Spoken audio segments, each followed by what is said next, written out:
ಇಂದು ನಾವು ಪಾಶ್ಚಾತ್ಯ ಕಾವ್ಯಮೀಮಾಂಸಾ ಕ್ಷೇತ್ರಕ್ಕೆ ಮಹತ್ತರವಾದಂತಹ ಕೊಡುಗೆಯನ್ನು ನೀಡಿದ ಪ್ಲೇಟೋವಿನ ಪರಿಚಯವನ್ನು ಮಾಡಿಕೊಳ್ಳೋಣ.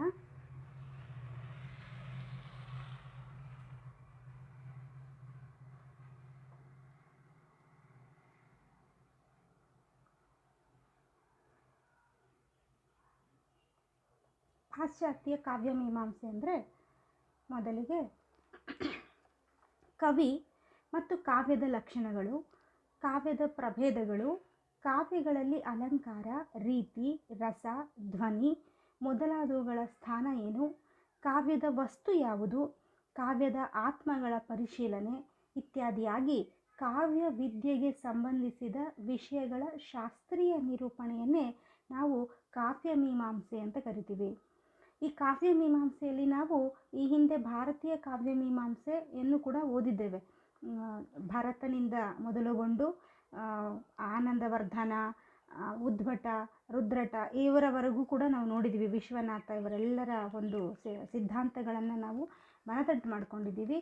ಈಗ ಇಂಥದ್ದೇ ಪಾಶ್ಚಾತ್ಯರಲ್ಲಿ ಯಾವ ರೀತಿಯಲ್ಲಿ ಕಾವ್ಯಮೀಮಾಂಸೆ ನಡೀತು ಅನ್ನುವಂಥದ್ದು. ಪಾಶ್ಚಾತ್ಯ ಕಾವ್ಯಮೀಮಾಂಸೆ ಅಂತಂದರೆ ಕವಿ ಕಾವ್ಯದ ಲಕ್ಷಣಗಳು, ಕಾವ್ಯದ ಪ್ರಭೇದಗಳು, ಕಾವ್ಯಗಳಲ್ಲಿ ಅಲಂಕಾರ, ರೀತಿ, ರಸ, ಧ್ವನಿ ಇವುಗಳ ಸ್ಥಾನ ಏನು ಅನ್ನುವಂಥದ್ದು, ಕಾವ್ಯಕ್ಕೆ ಬಳಕೆಯಾಗಿರುವಂತಹ ವಸ್ತು ಯಾವುದು, ಕಾವ್ಯದ ನಿಜವಾದ ಆತ್ಮ ಯಾವುದು, ಇದೆಲ್ಲವನ್ನು ಒಳಗೊಂಡಂತಹ ಒಂದು ಶಾಸ್ತ್ರೀಯ ನಿರೂಪಣೆಯೇ ಆಗಿದೆ ಅನ್ನುವಂಥದ್ದು. ಇಲ್ಲಿ ಕಾವ್ಯ ಮೀಮಾಂಸೆ ಅಂತ ನಾವು ನೋಡುವಾಗ ಒಂದು ಸಾಹಿತ್ಯ ಅದು ತನ್ನ ಹುಟ್ಟಿನೊಂದಿಗೆ ಸಾಹಿತ್ಯ ವಿಮರ್ಶೆ ಹುಟ್ಕೊಳ್ತದೆ ಎನ್ನುವಂಥದ್ದು. ಸಾಹಿತ್ಯದ ಹುಟ್ಟಿನೊಂದಿಗೆ ಸಾಹಿತ್ಯ ವಿಮರ್ಶೆ ಹುಟ್ಟಿಕೊಳ್ತದೆ. ಜೊತೆಗೆ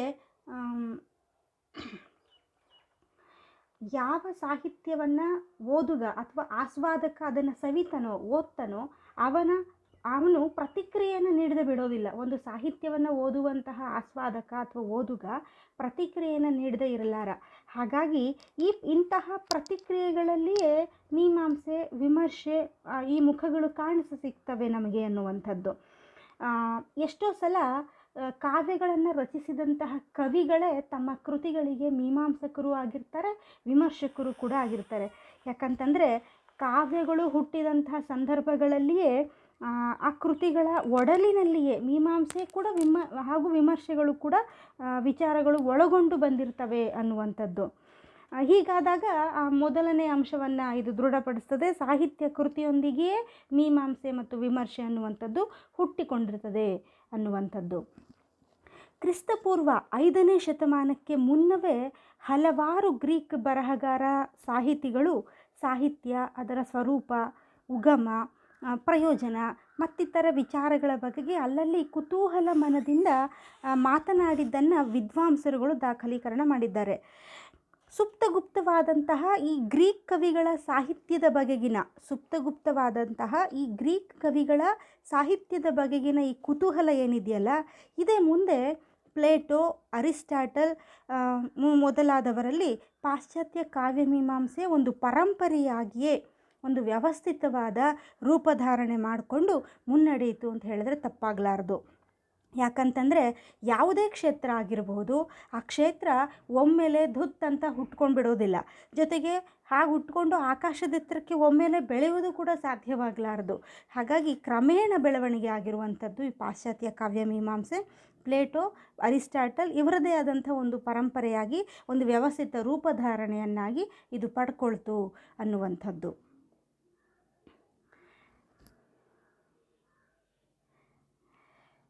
ಪಾಶ್ಚಾತ್ಯ ಕಾವ್ಯಮೀಮಾಂಸೆಯ ಜನಕ ಅರಿಸ್ಟಾಟಲ್ ಅಂತ ಹೇಳ್ತಾರೆ. ಪಾಶ್ಚಾತ್ಯ ಕಾವ್ಯಮೀಮಾಂಸೆಯ ಜನಕ ಅರಿಸ್ಟಾಟಲ್. ಈ ಅರಿಸ್ಟಾಟಲನ ಚಿತ್ರ, ಇದು ಭಾವಚಿತ್ರ. ಪಾಶ್ಚಾತ್ಯ ಕಾವ್ಯಮೀಮಾಂಸೆಯ ಜನಕ ಅರಿಸ್ಟಾಟಲ್. ಆದರೂ ಅವನಿಗಿಂತ ಪೂರ್ವದ ಕೃತಿಗಳಲ್ಲಿ ಕಾವ್ಯತತ್ವದ ಚಿಂತನೆಗಳು ದೊರಕ್ತವೆ ಅಂತ. ನಾನು ಈಗಾಗಲೇ ಹೇಳಿದೆ, ಇದು ಪ್ಲೇಟೋಯಿಂದಾಗಲಿ ಅರಿಸ್ಟಾಟಲಿಂದಾಗಲಿ ಧುತ್ ಅಂತ ಪ್ರಾರಂಭ ಆಗಿದ್ದಲ್ಲ.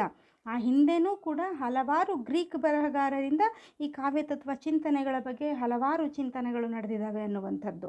ಹಾಗಾಗಿ ಅವನಿಗಿಂತ ಪೂರ್ವದ ಕೃತಿಗಳಲ್ಲಿ ಇದರ ಉಲ್ಲೇಖಗಳು ಮತ್ತು ಕೆಲವೊಂದು ಕಾವ್ಯತತ್ವ ವಿಚಾರಗಳು, ಚಿಂತನೆಗಳು ನಮಗೆ ಲಭ್ಯ ಇದ್ದಾವೆ ಅನ್ನುವಂಥದ್ದು. ಇದಕ್ಕೆ ಸ್ಪಷ್ಟೀಕರಣ ಕೊಡೋದಕ್ಕೋಸ್ಕರ ಹೇಳಬಹುದು, ಅರಿಸ್ಟಾಟಲ್ನು ಪುನಃಸೃಷ್ಟಿಸಿ ಕೊಡುವಂತಹ ಒಂದು ತತ್ವ, ಅನುಕರಣ ತತ್ವ ಏನಿದೆಯಲ್ಲ, ಮುಂದೆ ಓದ್ತೀರಿ ನೀವು ಅರಿಸ್ಟಾಟಲ್ ಅವ್ರನ್ನ ಓದುವಾಗ. ಅನುಕರಣ ತತ್ವ ಬಹಳ ಪ್ರಸಿದ್ಧಿಯನ್ನು ಪಡ್ಕೊಂಡಂತಹ ತತ್ವ, ಕಾವ್ಯದ ಹುಟ್ಟಿಗೆ ಒಂದು ಅರ್ಥವನ್ನು ತಂದುಕೊಟ್ಟಂತಹ ಒಂದು ಸಿದ್ಧಾಂತ ಇದು, ಅನುಕರಣ ಸಿದ್ಧಾಂತ. ಈ ಅನುಕರಣ ತತ್ವದ ಉಗಮವನ್ನು ಏನು ಅರಿಸ್ಟಾಟಲ್ ಹೇಳಿದ್ರಲ್ಲ, ಇದು ಆತನ ಗುರು ಪ್ಲೇಟೋವಿನಲ್ಲೇ ನಾವು ಕಾಣ್ತಾ ಇದ್ದೇವೆ ಅಂತ. ಇದು ಪ್ಲೇಟೋ ನೋಡಿ, ಅರಿಸ್ಟಾಟಲ್ನ ಗುರು ಪ್ಲೇಟೋ ಅನ್ನುವಂಥದ್ದು. ಈ ಪ್ಲೇಟೋನನ್ನು ನಾವು ಪಾಶ್ಚಾತ್ಯ ಕಾವ್ಯಮೀಮಾಂಸೆಯ ಸೌಧಕ್ಕೆ ಬುನಾದಿ ಹಾಕಿದ ವ್ಯಕ್ತಿ ಅಂತ ನಾವು ಪರಿಗಣಿಸಬಹುದು. ಒಂದು ಪಾಶ್ಚಾತ್ಯ ಕಾವ್ಯಮೀಮಾಂಸೆ ಕ್ಷೇತ್ರ ಇದೆ, ಒಂದು ಸೌಧ ಇದೆ, ಒಂದು ಭವನ ಇದೆ ಅಂತಂದರೆ ಅದಕ್ಕೆ ಬೇಸ್ಮೆಂಟ್ ಹಾಕಿದವನು ಪ್ಲೇಟೋ ಅನ್ನುವಂಥದ್ದು. ಆ ಪ್ಲೇಟೋ ಹಾಕಿದಂತಹ ಒಂದು ತಳಹದಿಯ ಮೇಲೆ ಸೌಧ, ಭದ್ರ ಬುನಾದಿಯಾದಂತಹ ಒಂದು ಸೌಧ ನಿಲ್ಲಕ್ಕೆ ಸಾಧ್ಯ ಆಯಿತು ಅರಿಸ್ಟಾಟಲ್ ಮೊದಲಾದವರಿಂದ ಅನ್ನುವಂಥದ್ದು. ಈಗ ನಾವು ಪ್ಲೇಟೋವಿನ ಪರಿಚಯವನ್ನು ಸಂಪೂರ್ಣವಾಗಿ ಪ್ಲೇಟೋವಿನ ಪರಿಚಯಕ್ಕೆ ಹೋಗೋಣ. ಪ್ಲೇಟೋ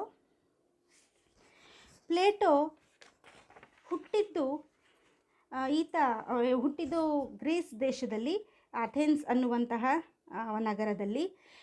ಈತ ವಿಶ್ವಕಂಡ ಬಹುಶ್ರೇಷ್ಠ ತತ್ವಜ್ಞಾನಿ ಪ್ಲೇಟೋ. ಈತನಿಗೆ ನಡೆದಾಡುವ ವಿಶ್ವಕೋಶ ಅಂತ ಕೂಡ ಹೆಸರಿದೆ. ವಿಶ್ವಕಂಡ ಬಹುಶ್ರೇಷ್ಠ ತತ್ವಜ್ಞಾನಿ ಹಾಗೂ ನಡೆದಾಡುವ ವಿಶ್ವಕೋಶ ಅಂಥೇಳಿ. ಈತನ ಕಾಲಘಟ್ಟ ಬಂದು ಕ್ರಿಸ್ತಪೂರ್ವ 438ರಿಂದ 348. ಈತ ಎಜಿನಾ ಎಂಬ ಒಂದು ಶ್ರೀಮಂತ ಕುಟುಂಬದ ಸಂತತಿಯಾಗಿ ಜನಿಸುವಂಥದ್ದು. ಅಥೆನ್ಸಿನ ಎಜಿನಾ ಎಂಬ ಒಂದು ಸ್ಥಳ, ಅಲ್ಲಿನ ಶ್ರೀಮಂತ ಕುಟುಂಬವೊಂದರಲ್ಲಿ ಪ್ಲೇಟೋ ಜನಿಸ್ತಾರೆ. ಈತನ ತಂದೆ ಗ್ರೀಕ್ ದೇವತೆಯಾದಂತಹ ಪೋಸಿಡೀನ್ ಸಂತತಿಗೆ ಸೇರಿದವರು. ತಾಯಿ ಅಥೆನ್ಸಿನ ಕಾನೂನು ಪಂಡಿತರಾದ ಸೋಲನ್ ಅವರ ಪುತ್ರಿ. ಅಂದರೆ ಒಬ್ಬ ಮಹತ್ತರ ವ್ಯಕ್ತಿಯ ಬಾಲ್ಯದ ಪ್ರಭಾವಗಳನ್ನು ನಾವಿಲ್ಲಿ ನೋಡಬಹುದು. ತಂದೆಯಿಂದಲೂ ತಾಯಿಯಿಂದಲೂ ಬಹಳ ಪ್ರಭಾವಿತರಾಗಿರುವಂಥವರು ಪ್ಲೇಟೋ. ಇವರು ಬಾಹ್ಯ ರೂಪ ಹೇಗಿತ್ತು? ಪ್ಲೇಟೋವಿನ ಬಾಹ್ಯ ರೂಪ ಅನ್ನೋದಾದರೆ, ಸುಂದರ ದೇಹವುಳ್ಳವನು, ಅತ್ಯಂತ ಶಕ್ತಿವಂತನೂ ಕೂಡ ಆಗಿದ್ದ. ವಿಶಾಲವಾದ ಬಾಹುಗಳನ್ನು ಹೊಂದಿದ್ದ ಕಾರಣದಿಂದಲೇ ಜನರೆಲ್ಲರೂ ಇವರನ್ನು ಪ್ಲೇಟೋ ಅಂತಲೇ ಕರೀತಾ ಇದ್ರು ಅಂತ ತಿಳಿದು ಬರ್ತದೆ. ತನ್ನ ಆರಂಭದ ದಿನಗಳಲ್ಲೇ ಕೆಲವು ಕಾಲ ಸೈನ್ಯಕ್ಕೆ ಸೇರಿ ಅಲ್ಲಿ ಯೋಧನಾಗಿ ಸೇವೆ ಸಲ್ಲಿಸಿದ್ರು, ಹೆಸರು ಪ್ರಶಸ್ತಿಗಳನ್ನು ಗಳಿಸ್ಕೊಂಡವರು ಅನ್ನುವಂಥದ್ದು. ವಯಸ್ಸಿನ ಕಿರಿಯಾವಸ್ಥೆಯಲ್ಲಿಯೇ ಈತ ತನ್ನ ತಾತ್ವಿಕ ಪ್ರಖರತೆಯಿಂದ ಜನತೆಯ ಕಣ್ಣು ಕುಕ್ಕುವಂತೆ ಮಾಡಿದ್ದ. ಅವನು ಅಂದು ಪ್ರಸ್ತಾಪಿಸಿದಂತಹ ಹಲವಾರು ಜ್ಞಾನ ಶಾಖೆಗಳನ್ನು ಕುರಿತಾದ ವಿಚಾರಗಳನ್ನು ಇಂದಿಗೂ ಪ್ರಸ್ತುತವಾಗಿರುವಂತೆ ಹಲವಾರು ವಿಮರ್ಶೆ ವಿಶ್ಲೇಷಣೆಗಳಿಗೆ ಆಸ್ಪದ ಮಾಡಿಕೊಡ್ತಾ ಇರೋದನ್ನು ನಾವು ಮನಗಾಣಬಹುದು. ಈಗಲೂ ಕೂಡ ಪ್ಲೇಟೋವಿನ ಕಾವ್ಯತತ್ವ ಚಿಂತನೆಗಳ ಬಗೆಗೆ, ತತ್ವಜ್ಞಾನದ ವಿವಿಧ ಶಾಖೆಗಳ ಬಗ್ಗೆ, ಜ್ಞಾನದ ಶಾಖೆಗಳ ಬಗೆಗೆ ಹಲವಾರು ವಿಮರ್ಶೆಗಳು, ವಿಶ್ಲೇಷಣೆಗಳಿಗೆ ಇಂದಿಗೂ ಕೂಡ ಇದು ಆಸ್ಪದ ಮಾಡಿಕೊಟ್ಟಿದೆ ಅನ್ನುವಂಥದ್ದು. ಇದು ಗ್ರೀಸ್ ದೇಶ. ಅಥೆನ್ಸ್ ಅಲ್ಲಿ ಕಾಣ್ತಾ ಇದೆ ನಿಮಗೆ, ಗ್ರೀಸ್ ದೇಶದಲ್ಲಿ ಇರುವಂಥದ್ದು. ಪ್ಲೇಟೋ ಜೀವಿತಾವಧಿಯ ಕಾಲದಲ್ಲಿ ಇದ್ದಂತಹ ನಗರ. ಪ್ಲೇಟೋನ ಕಾಲದಲ್ಲಿ ಈ ಅಥೆನ್ಸು ಅನೇಕ ತೊಂದರೆಗಳಿಗೆ ಒಳಗಾಗಿತ್ತು. ಅಥೆನ್ಸ್ ನಗರ ಹೀಗಿದೆ. ಅಥೆನ್ಸ್ ಇಲ್ಲಿ ಬರುತ್ತೆ, ಸ್ಟಾರ್ ಮಾರ್ಕ್ ಇರೋ ಕಡೆ, ಗ್ರೀಸ್ ದೇಶದಲ್ಲಿ ಪ್ರಸಿದ್ಧ ಒಂದು ಕ್ರೀಡಾಂಗಣ ಅಥೆನ್ಸ್ದು. ಸ್ಪಾಟ ಅಂತ ಮತ್ತೊಂದು ನಗರ.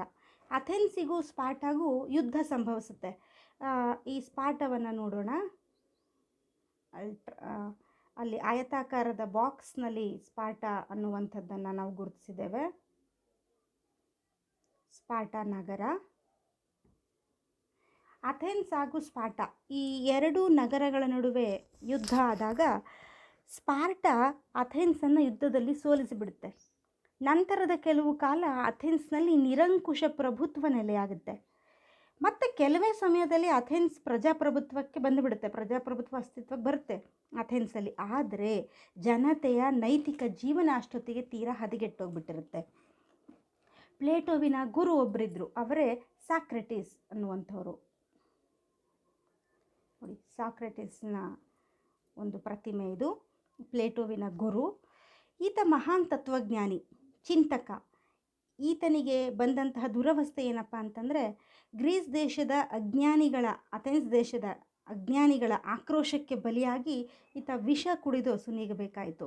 ಅಂದರೆ ಇವರ ತತ್ವಗಳನ್ನು ಒಪ್ಪದವ ಅಜ್ಞಾನಿಗಳ ಆಕ್ರೋಶಕ್ಕೆ ಬಲಿಯಾದರು, ಪ್ರಭುತ್ವದಲ್ಲಿದ್ದಂಥವರ ಆಕ್ರೋಶಕ್ಕೆ ಬಲಿಯಾದರು, ವಿಷ ಕುಡಿದು ಸುನೀಗಬೇಕಾಯಿತು.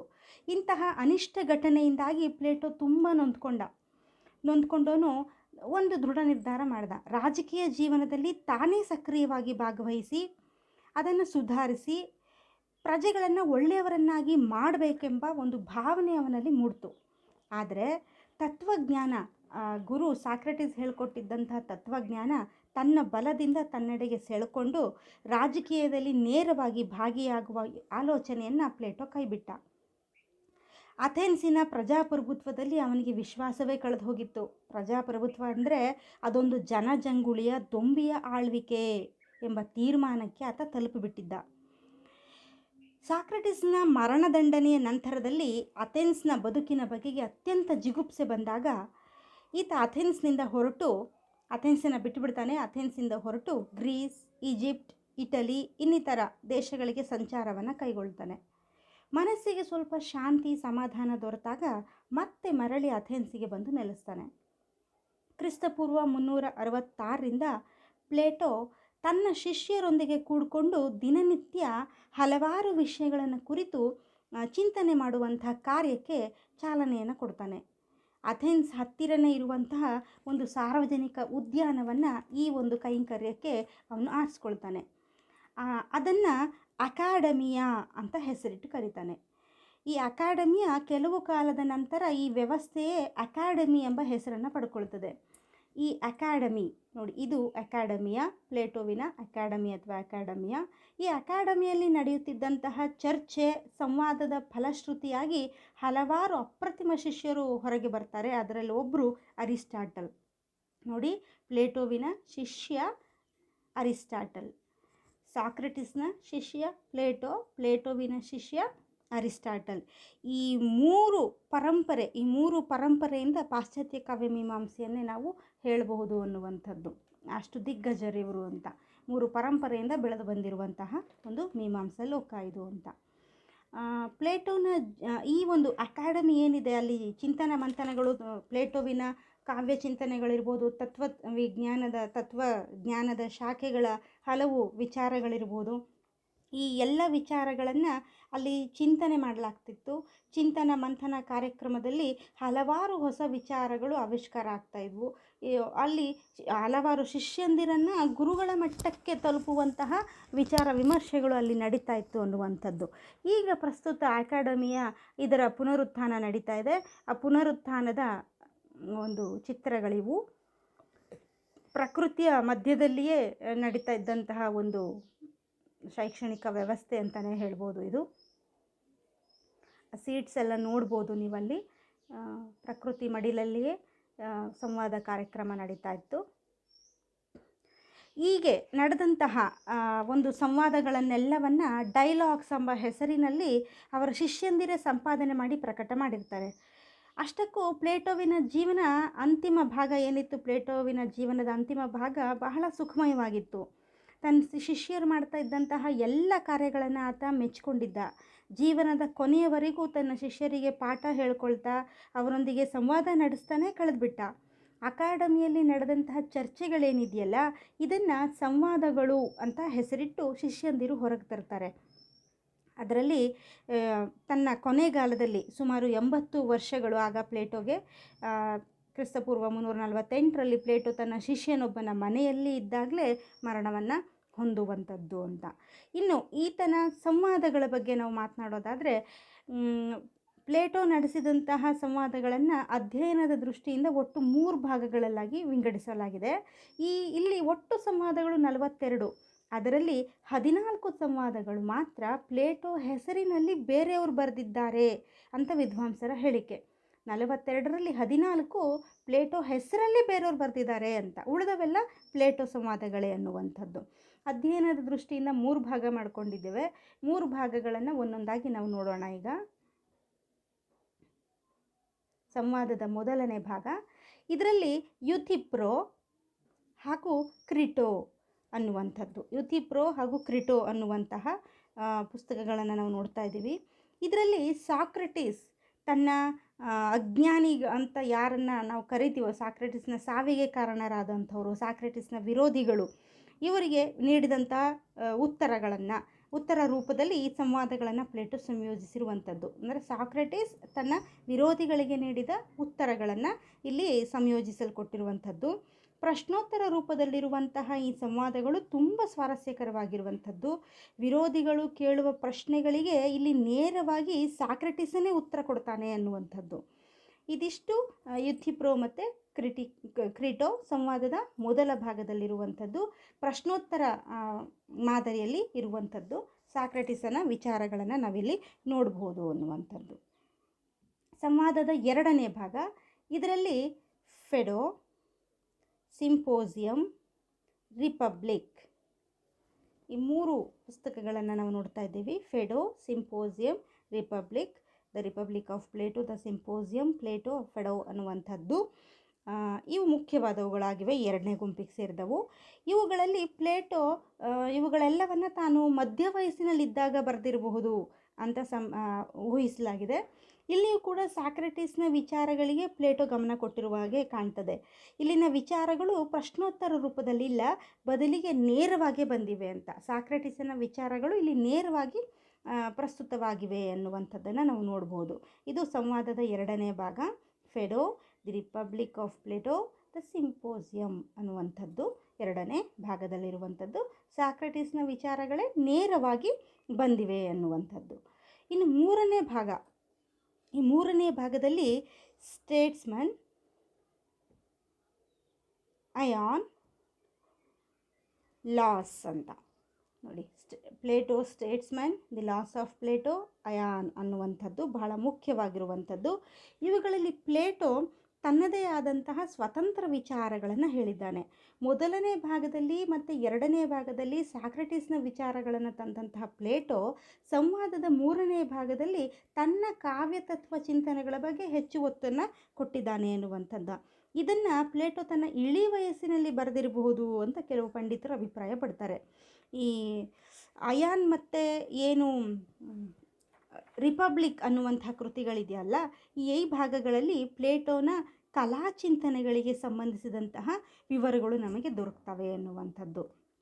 ರಿಪಬ್ಲಿಕ್ ಮತ್ತು ಅಯಾನ್ ಅನ್ನುವಂಥ ಭಾಗಗಳಲ್ಲಿ ಪ್ಲೇಟೋನ ಕಲಾಚಿಂತನೆಗೆ ಸಂಬಂಧಿಸಿದಂತಹ ವಿವರಗಳು ಹೆಚ್ಚು ಮಟ್ಟಿಗೆ ನಮಗೆ ದೊರಕುತ್ತೆ ಅನ್ನುವಂತಹ ಮಾಹಿತಿ ಲಭ್ಯ ಇರುವಂಥದ್ದು. ಆ ಕಲಾಚಿಂತನೆ ಅಥವಾ ಕಾವ್ಯತತ್ವಗಳು, ಪ್ಲೇಟೋನ ಕಾವ್ಯತತ್ವ ಚಿಂತನೆಗಳು ಏನು ಅನ್ನೋದೇ ಬಹಳ ಮುಖ್ಯ ಪ್ರಶ್ನೆ ಅಲ್ವಾ. ಆ ಚಿಂತನೆಗಳು ಏನು ಅನ್ನುವುದನ್ನು ಮುಂದಿನ ಭಾಗದಲ್ಲಿ ನಾವು ತಿಳ್ಕೊಳ್ಳೋಣ. ಧನ್ಯವಾದಗಳು.